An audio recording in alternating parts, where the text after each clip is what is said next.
Hey, welcome back everyone. It is now May 1st of 2022 and we're only getting closer to the Obi-Wan Kenobi TV show for Disney Plus in just 26 days from now when it will drop, and a lot of fans will finally be able to see the addition of both Anakin Skywalker, Darth Vader, Obi-Wan Kenobi again by both Ewan McGregor and Hayden Christensen.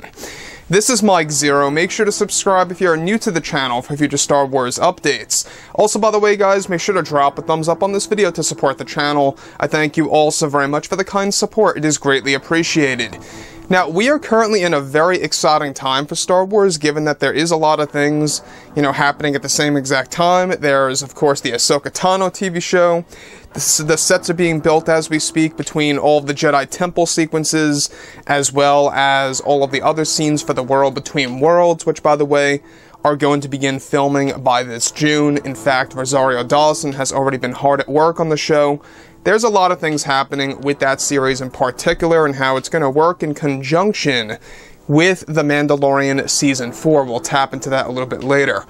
But when it all comes down to, of course, Jon Favreau and Dave Filoni, they have a vision for Star Wars. They have a lot of plans mapped out for many of the key characters. Now, let's not forget that The Mandalorian series is a series that spawned multiple other TV shows, such as the Boba Fett show, the Ahsoka Tano TV series, and more to arrive as well, such as the Bo-Katan TV show as well.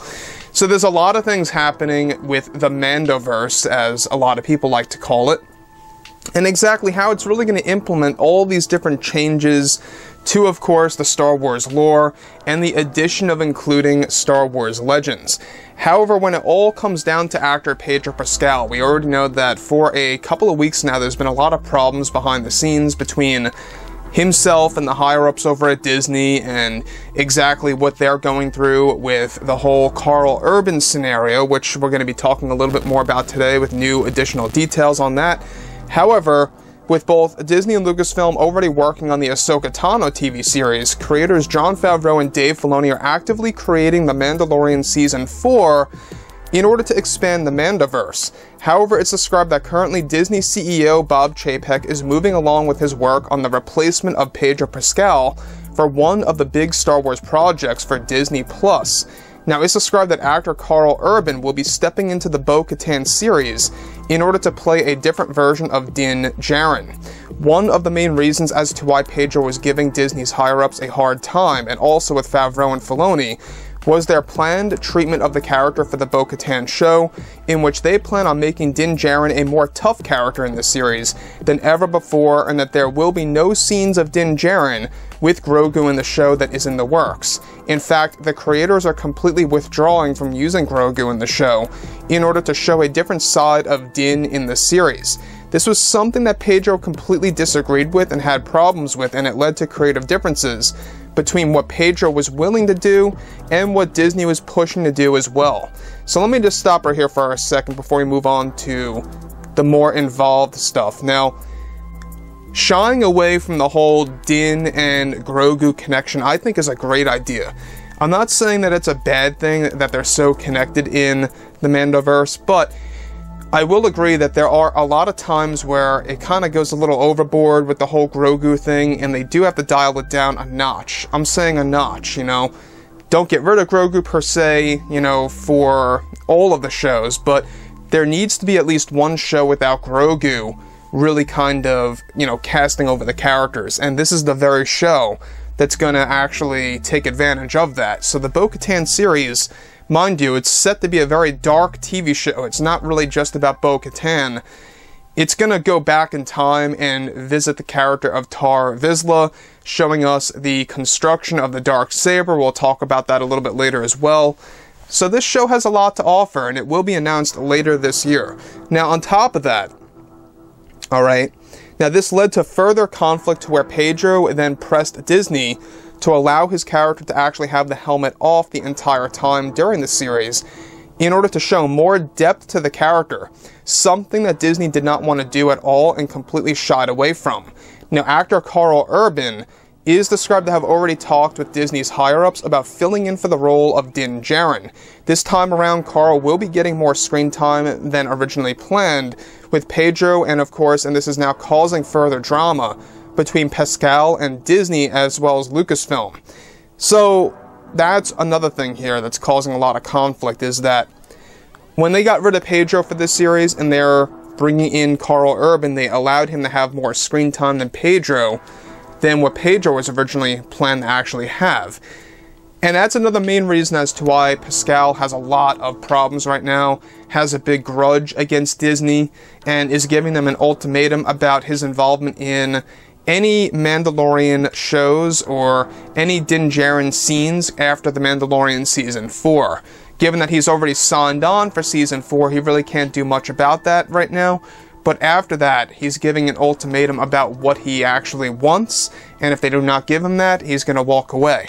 Now, to be honest with you guys, Pedro really sounds way too, I don't know, when you look at him, he seems like he's really overconfident in his role to the point where he's becoming arrogant, where he's demanding things. He's kind of saying that the writers are wrong for doing X, Y, and Z and doing this and that. I don't know about you guys, but I just feel like Pedro Pascal needs to just do what he has to do, read his lines, rehearse his scenes, act with other actors and or actresses, and call it a day. He should be very proud that he's involved in a show that's involved in the Star Wars universe of all things. I mean, it's massive. Why would you not be happy in the slightest about that? So, obviously, it seems like he's getting bored of the role, and he wants more out of that role to kind of change things up a bit. That's what it's coming off as. So moving on beyond all of that, alright, Pascal is furious over the fact that they are now giving Karl Urban more screen time as Din compared to what they wanted to give him before he was fired from the series. Now, the show is set to be announced later this year and will enter pre-production by the beginning of 23, and that they are already planning on filming by the summertime of next year.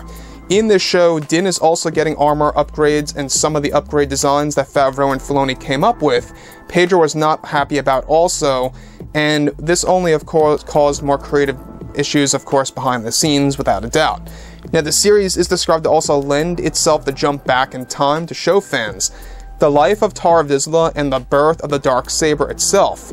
Lucasfilm wants to make sure that they can give fans the greatest take on Din Djarin in the show by making him into a darker character to fit the overall theme of the Catan series, where this show, however, is planned to be a limited one at that, and not a multi-season show in the slightest.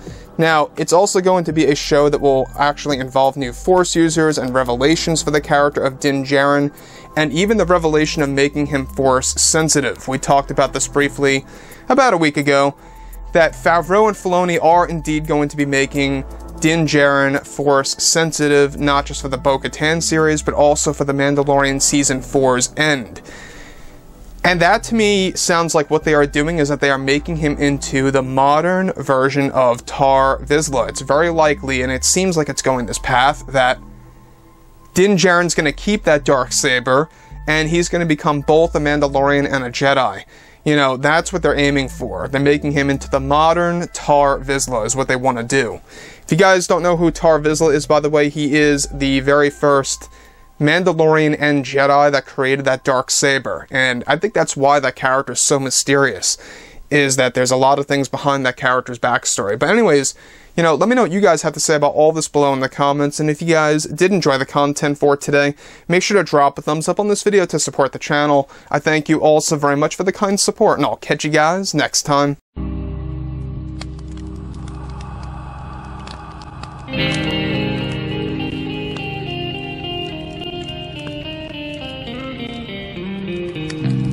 Gun in hand, we are alone again, no hiding. From night to moon, we hear them moans again.